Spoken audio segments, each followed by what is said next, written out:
Hello guys, कैसे हैं आप सब लोग। आशा करता हूँ सब अच्छे होंगे।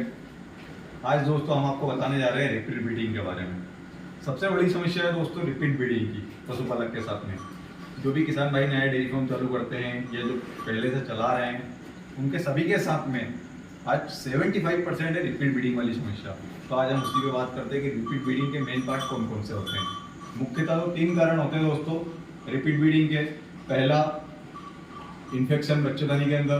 दूसरा, मिनरल्स की कमी होना। तीसरा, हार्मोन्स अनबैलेंस होना। मैं आपको इन तीनों की जानकारी अपने यूट्यूब चैनल में फुल वीडियो में दूंगा। हमारा यूट्यूब चैनल का लिंक नीचे दिया हुआ है दोस्तों, इंस्टाग्राम के। आप जाएं, वहाँ पर देखें, आपको पूरी जानकारी स्टेप बाय स्टेप मिलेगी।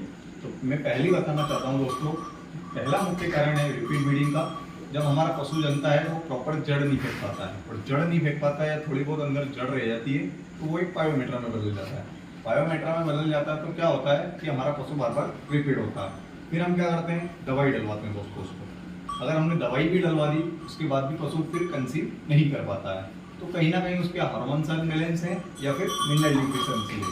अब मिनरल्स की पूर्ति करने के लिए, हार्मोन्स को बैलेंस करने के लिए या फिर दवाई डलवाने के लिए हमें क्या करना चाहिए। जैसे हमारा पशु जनता है दोस्तों, उसको उसी टाइम 10 मिनट बाद या आधे घंटे बाद हमें जड़ की दवाई पिलवा देनी चाहिए। इससे क्या होगा कि हमारा पशु है जो प्रॉपर जड़ फेंक देगा, और जड़ फेंकने के बाद में 8 दिन बाद हमें उसको सफाई के लिए इंजेक्शन आता है सेफ्टीपर करके।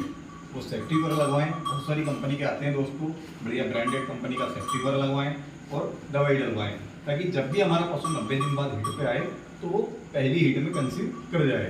सेकेंड बात क्या होता है दोस्तों कि हमने दवाई भी अगर हमने डलवा दी उसको, और यही जब हम करवाते हैं या बुल से हम उसको बुल से करवाते हैं या सीमन करवाते हैं, उसके बाद भी पशु कंसीव नहीं हो पाता है।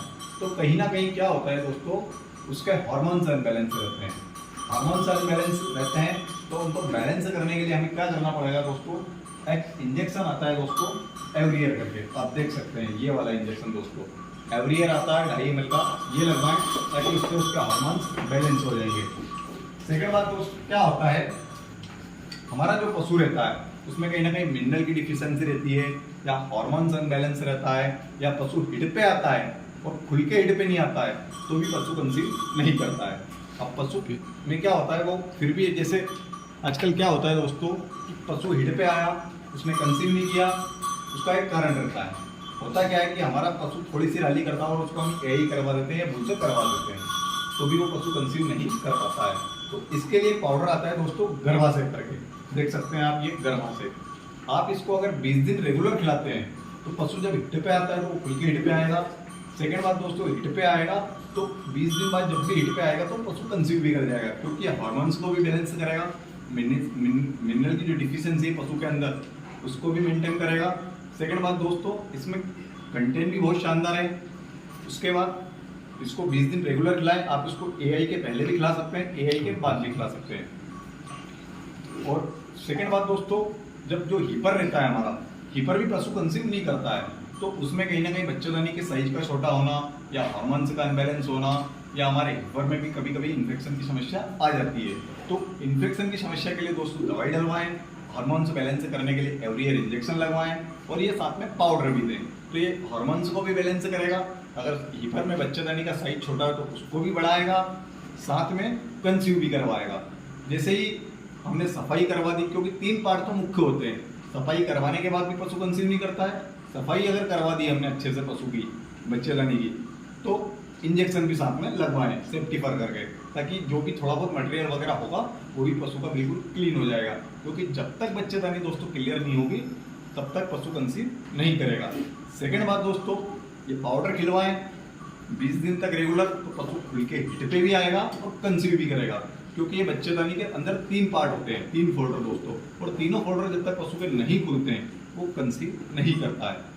और क्या होता है दोस्तों कि पशु हिट पे आता है, हमने मिनरल्स भी दे दिए, जैसे बहुत सारे किसान भाई बोलते हैं कि सर हमने दवाई भी डलवा दी, मिनरल्स भी खिला दिए, उसके बाद पशु कंसीव नहीं कर रहा है, तो हार्मोन से प्रॉब्लम रहती है। तो ये जो मिनरल, एक चिलेटेड मिनरल अलग आता है, ये अलग मिनरल है दोस्तों, ये स्पेशल कंसेप्शन रेट के लिए है। ये कंसेप्शन रेट को भी बढ़ाता है, पशु को हिट पे भी लेके आता है और कंसीव भी करवाता है। क्योंकि क्या होता है 90 दिन तक अगर पशु को हमने हिट पे नहीं आया हमारा, तो हमारा डेयरी फार्म में लॉस वाला कारण एक बन जाता है। तो पशु को हिट पे लाने के लिए भी आप इसको खिला सकते हैं, कंसीव करवाने का काम भी ये करेगा और बच्चेदानी के साइज को बढ़ाने का भी काम करेगा। अपने पशु को जब भी पशु बच्चा दे उसके 8 दिन बाद उसको दवाई डलवाएं, सेफ्टी पर इंजेक्शन लगवाएं। उसके बाद में 90 दिन में पशु को कंसीव करवाने के लिए और हिट पे लाने के लिए ये पाउडर खिलाएं गर्भासेप करके। इसका नाम है दोस्तों गर्भासेप, आप देख सकते हैं। ये पशु को कंसीव भी करवाएगा। साथ में अगर उसके बाद भी पशु आपका कंसीव नहीं करता है तो फिर साथ में एक एवरी ईयर इंजेक्शन लगवाएं, ताकि ये पूरे जो हार्मोन से रहते हैं वो अनबैलेंस होते हैं, उनको बैलेंस करने का काम करेगा।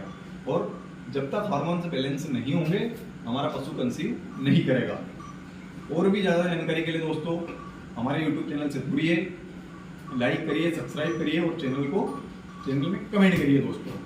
और जो भी जानकारी हो आपको बढ़िया से बढ़िया जानकारी हमारे चैनल पे पशु से रिलेटिव सारी मिलेगी। धन्यवाद दोस्तों, जय श्री श्याम। ठीक हो।